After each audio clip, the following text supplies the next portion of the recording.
শুক্রবার দক্ষিণ ইরানের আকাশে ভূপাতিত হওয়া একটি মার্কিন F-15 যুদ্ধবিমানের নিখোঁজ কর্নেলকে প্রায় ৪৮ ঘণ্টা পর উদ্ধার করেছে যুক্তরাষ্ট্র। রবিবার সকালে সামাজিক মাধ্যমে প্রেসিডেন্ট ডোনাল্ড ট্রাম্প এই তথ্য নিশ্চিত করেন। তিনি জানান, এটি মার্কিন সামরিক ইতিহাসের অন্যতম সাহসী সার্চ অ্যান্ড রেস্কিউ অভিযান।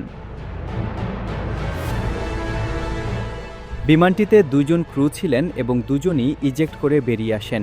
একজনকে আগে উদ্ধার করা হয়। ইরানের কর্মকর্তারা দাবি করেন, তাদের আকাশ প্রতিরক্ষা ব্যবস্থা দিয়ে বিমানটি ভূপাতিত করা হয়েছে। উদ্ধার অভিযানের সঠিক পরিস্থিতি এখনও পুরোপুরি পরিষ্কার নয়। তবে এ অভিযানের সঙ্গে পরিচিত একজন ব্যক্তি এটিকে দক্ষিণ ইরানে পরিচালিত একটি বড় ধরনের combat search and rescue mission হিসেবে বর্ণনা করেছেন। ডোনাল্ড ট্রাম্প ইরানে চলমান অন্যান্য সামরিক অভিযান সাময়িকভাবে স্থগিত করে এই উদ্ধার কাজে মনোযোগ দেন। সিবিএস নিউজের প্রতিবেদনে বলা হয়েছে, তিনি ডজনখানেক বিশেষ বাহিনীর সদস্যকে এ কাজে নিয়োজিত করেন। সামাজিক মাধ্যমে ট্রাম্প বলেন, এ ধরনের অভিযান খুব কমই পরিচালিত হয়, কারণ এতে মানুষ ও সরঞ্জামের জন্য বড় ঝুঁকি থাকে। এমন ঘটনা খুবই বিরল।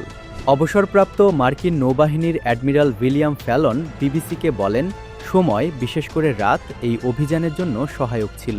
তিনি বলেন, অন্ধকার আমাদের জন্য সুবিধাজনক, কারণ আমাদের বাহিনী রাতে কাজ করতে অভ্যস্ত। ট্রাম্প জানান, উদ্ধার হওয়া বিমান চালক, যিনি একজন কর্নেল, শত্রু অঞ্চলের গভীরে ইরানের বিপজ্জনক পাহাড়ে অবস্থান করছিলেন এবং শত্রুরা তাকে খুঁজে পাওয়ার খুব কাছাকাছি চলে এসেছিল। সামরিক বিশ্লেষক ও উপস্থাপক মাইকি কাই বলেন, মাটিতে নামার পর ওই কর্নেল তার প্যারাশুট গুটিয়ে লুকিয়ে ফেলেন। প্রশিক্ষণ অনুযায়ী তিনি সংকেত বেকন চালু করেন, উঁচু স্থানে যান, নিজেকে আড়াল করেন এবং যোগাযোগ স্থাপন করেন। মার্কিন কর্মকর্তারা জানান, ওই ক্রু সদস্য ২৪ ঘণ্টারও বেশি সময় একা পাহাড়ে লুকিয়েছিলেন এবং প্রায় ৭,০০০ ফুট ২,০০০ মিটার উচ্চতার একটি রিজলাইন বেয়ে ওঠেন। ট্রাম্প বলেন, তার অবস্থান ২৪ ঘণ্টা নজরদারিতে রাখা হয়েছিল এবং সেই অনুযায়ী উদ্ধার পরিকল্পনা করা হয়। উদ্ধারের পর তাকে চিকিৎসার জন্য কুয়েতে নিয়ে যাওয়া হয় বলে জানায় সিবিএস নিউজ মিডিয়া প্রতিবেদনে বলা হয়েছে। সিআইএ এই অভিযানে গুরুত্বপূর্ণ ভূমিকা পালন করে। তারা ওই বিমান চালকের অবস্থান শনাক্ত করে পেন্টাগনকে জানায়। এছাড়া সংস্থাটি ইরানের ভেতরে একটি বিভ্রান্তিমূলক অভিযান চালায়, যেখানে বলা হয় যে ওই বিমান চালককে ইতোমধ্যেই উদ্ধার করা হয়েছে। অভিযানে একাধিক বিমান ব্যবহৃত হয়। দুটি পরিবহন বিমান উড্ডয়ন করতে না পারায় সেগুলো ধ্বংস করা হয়। এছাড়া একটি হেলিকপ্টার গুলিবিদ্ধ হলেও নিরাপদে অবতরণ করে।